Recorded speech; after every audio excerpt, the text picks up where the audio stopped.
Hi అండి, అందరికీ నమస్తే. Welcome to our channel. It's me Naga. అసలు మనం శత్రువులు అని బయట వాళ్లే కాదండి, అక్కా చెల్లెళ్ళు, అన్నా తమ్ముళ్ళు, అన్నా చెల్లెలు సొంత వాళ్లే చాలా పెద్ద శత్రువులుగా ఉంటున్నారు.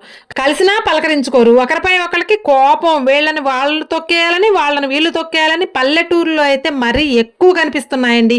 అసలు ఒక తల్లి కడుపును పుట్టాం అన్న విషయాన్ని కూడా మర్చిపోయి చంపుకునేంత వరకు వెళ్తుంటారు.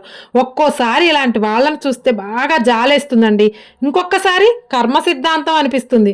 ఇంకొకసారి బాగా ఆలోచిస్తే వీళ్ళని ఎడ్యుకేట్ చేసే వాళ్ళు లేక ఇలా తయారయ్యారనిపిస్తుంది. అసలు మెయిన్ రీజన్ ఏంటి?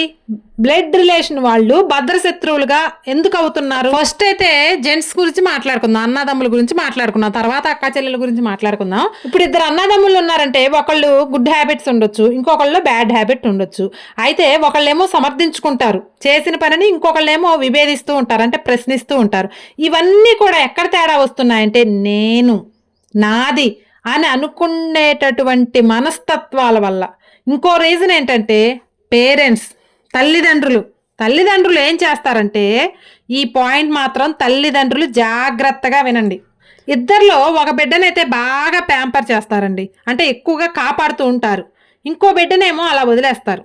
కాపాడటానికి ఎక్కువ కేర్ తీసుకోవడానికి కారణం ఏంటంటే, ఒక బిడ్డ మనస్తత్వం ఎలా ఉంటుందంటే ప్రశ్నించేటటువంటి మనస్తత్వం, ఇంకొకళ్ళు ఏంటంటే సర్దుకుపోయే మనస్తత్వం.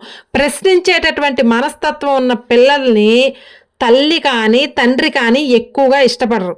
అంటే ఎవరికి ఫేవర్గా ఉన్న వాళ్ళని వాళ్ళే ఫేవర్ చేస్తూ, రెండో వాళ్ళని ఏం చేస్తారు, వీడిని వాడితో పోలుస్తూ విమర్శిస్తూ అలా పోవటం వల్ల వాళ్ళు చిన్నప్పుడే ఆ ప్రభావం మొత్తం కూడా వీళ్ళ మనసు మీద పడిపోతుంది. ఖచ్చితంగా పడుతుందండి.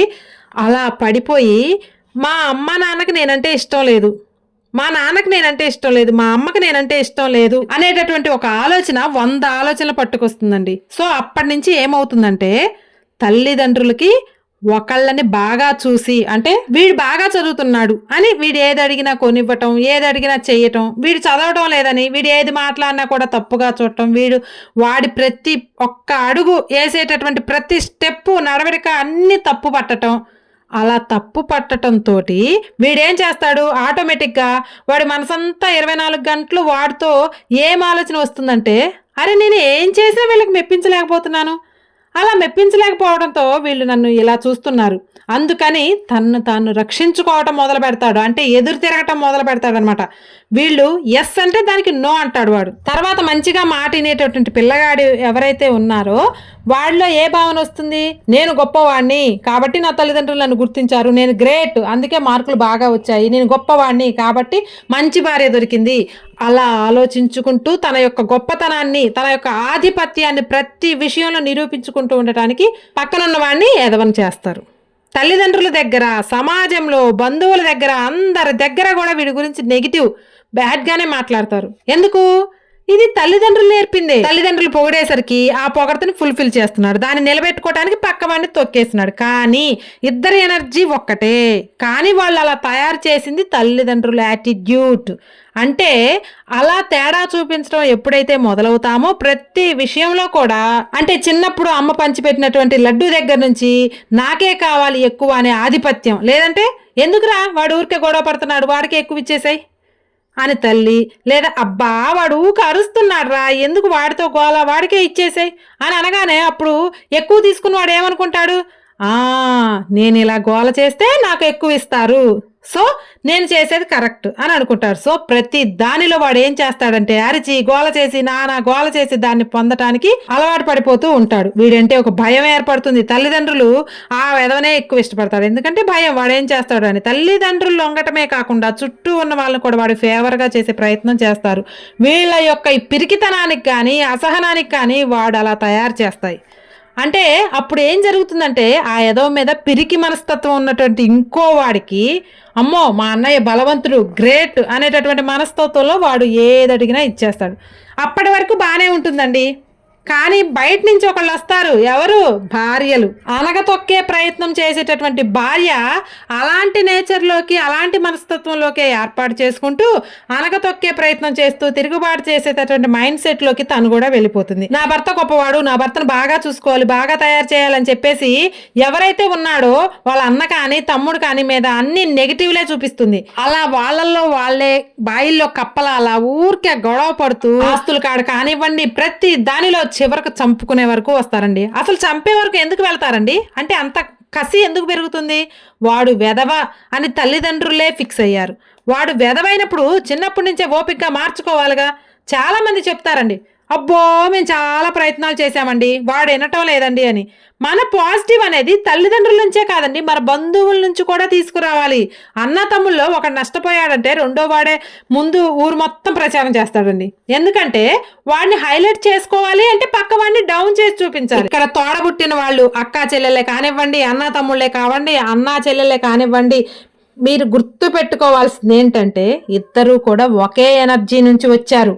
ఈ ఎనర్జీలు ఎప్పుడూ కూడా సమానంగా ఉంటూ కలిసి ఉంటే అది వైబ్రేట్ స్టార్ట్ అయ్యి ప్రతి దానిలో వీళ్ళకి సక్సెస్. ఇద్దరిలో ఏ ఒక్కరూ కూడా ఫెయిల్ అయ్యి వీడు నాకు అక్కర్లేదు అని పక్కకు పడేస్తారో రెండో వాడు కూడా సఫర్ స్టార్ట్ అవుతాడు. ఎందుకంటే భార్య పిల్లలు అందరూ లైఫ్లోకి వస్తారు, పిల్లలు పెళ్ళిళ్ళే ఎక్కడికో వెళ్ళిపోతారు.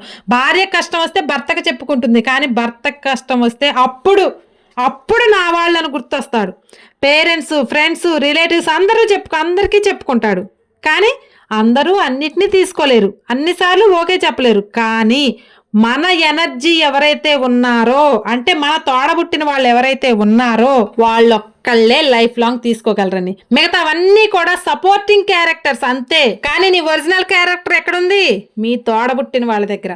మనం ఎప్పుడైతే పక్క తోడబుట్టిన వాడిని తొక్కేస్తూ వచ్చామో చివరికి స్నేహితులు, బంధువులు, పిల్లలు, భార్య కూడా చివరికి దూరం అయ్యి అంటే ఎదురు తిరిగి నువ్వు ఒక్కడవే అవుతావు. అందుకే చెప్తున్నాను, మీరు గమనించారో లేదో, బాగా జీవితాంతం కొట్లాడి పగలు ప్రతీకారాలు అన్న వాళ్ళు కూడా చివరి క్షణాల్లో కలవటానికి తాపత్రయపడుతుంటారు. మా తమ్ముడు మాట్లాడితే బాగుండు, మా అన్న మాట్లాడితే బాగుండు, మా అక్క పలకరిస్తే బాగుండని. కారణం ఏంటి? ఇద్దరూ కూడా ఆ తల్లిదండ్రుల నుంచి వచ్చిన ఎనర్జీలు. మనలో ఆ ఎనర్జీ ఖచ్చితంగా ఉంటుంది. ఆ ఎనర్జీని మనం దూరం చేసుకోకూడదు. ఆ ఎనర్జీ ఉంటే మన ఎనర్జీ ఇంకా పెరుగుతుంది. ఓకేనండి. ఇంకా ఆడవాళ్ళ విషయానికి వస్తే చదువు విషయంలోనో, అందం విషయంలోనో, పెళ్ళిళ్ళ విషయంలో కానివ్వండి, అసలు కావాలని కాకపోయినా ఒక్కొక్కరికి మంచి సంబంధం వస్తుంది, ఒక్కొక్కరికి తక్కువ సంబంధం వస్తుంది. పోనీ ఇద్దరికి మంచి సంబంధాలు ఇచ్చి చేసినా కానీ పెళ్ళైన తర్వాత ఒకళ్ళు బాగా హైలోకి వెళ్ళిపోవచ్చు, ఇంకొకళ్ళు బాగా డౌన్ అయిపోవచ్చు. అప్పుడు వీళ్ళలో నెగిటివ్ స్టార్ట్ అవుతుందండి. నిన్న మొన్నటి దాకా నాతో పాటు సమానంగానే ఉంది, మా అమ్మ నాన్న నన్ను ఇద్దరికి కూడా సమానంగా కొనిచ్చారు, కానీ ఇప్పుడు అది బాగా ఎదిగింది కాబట్టి అదంటే నాకు పడదు. అలా కాకుండా నేను గొప్ప స్థాయిలోకి వెళ్ళాను, మా చెల్లి చాలా తక్కువ స్థాయిలో ఉంది, దేవుడు నాకు ఇంతగా ఎందుకు ఇచ్చాడు, మా తోడబెట్టిన దాన్ని ఆదుకోవటానికేనేమో అని ఏదో విధంగా సాయపడుతూ, లేదా రెండో వాళ్ళు అరే మా అక్క ఇలా బాగా ఎదుగుతుంది మంచిగా, నా సాయం నేను చేద్దాం, నా సలహా నేను ఇద్దామని రెండో వాళ్ళు అనుకోవాలి. అలా కాకుండా నేను మాత్రమే ఎదగాలి, నాకు మాత్రమే చీరలు కార్లు ఉండాలి, మా పిల్లలే బాగా ఎదగాలి, బాగా చదువుకోవాలి, వాళ్ళ పిల్లలు అడక్క తినాలి అంటే ఇద్దరూ కలిసి మన ఇళ్లలో పెళ్లికి వెళ్తారండి. వాళ్ళ చుట్టాలు మీ చుట్టాలు ఒకటే కదా. మరి ఆమెకి ఇవ్వని విలువ నీకు ఇస్తున్నారంటే నిన్ను చూసి కాదు, నీ వెనుకున్నటువంటి డబ్బును చూసి. ఇప్పుడు సడన్గా నీకు ఏదన్నా జరగరాంది జరిగి హాస్పిటల్లో పడతావు, అప్పుడు పరిగెత్తుకుంటూ వచ్చేది ఎవరు? నువ్వు ఇంత చీకొట్టినా వచ్చి కౌగిలించుకునేది నీ రక్త సంబంధమే. పిల్లలు ఎక్కడో ఉంటారండి, భార్య ఉంటుంది, కానీ హాస్పిటల్లో ఒక మగ మనిషి కావాలి. అప్పుడెలా? భార్య హాస్పిటల్లో ఉంటుంది కానీ భర్త ఉంటాడు, కానీ ఇంకో ఆడ మనిషి హెల్ప్ అక్కడ హాస్పిటల్లో అవసరం, 4 రోజులు ఉండాలి. ఎవరుంటారండి? ఆ టైంలో పిలవకపోయినా వచ్చేది రక్త సంబంధమే, తోడబుట్టిన వాళ్ళే. ఆ ఒకటే ఎనర్జీ వాళ్ళని అలా దగ్గరికి చేరుస్తుంది అనమాట. డబ్బులు మనల్ని కాపాడలేవండి, మన రక్త సంబంధాలు మన ఎనర్జీలే కాపాడతాయి. అలా కాకుండా కొట్టుకు చావటం, ఆస్తుల కోసం గొడవలు, చంపుకోవటాలు చివరికి ఏమవుతాయండి?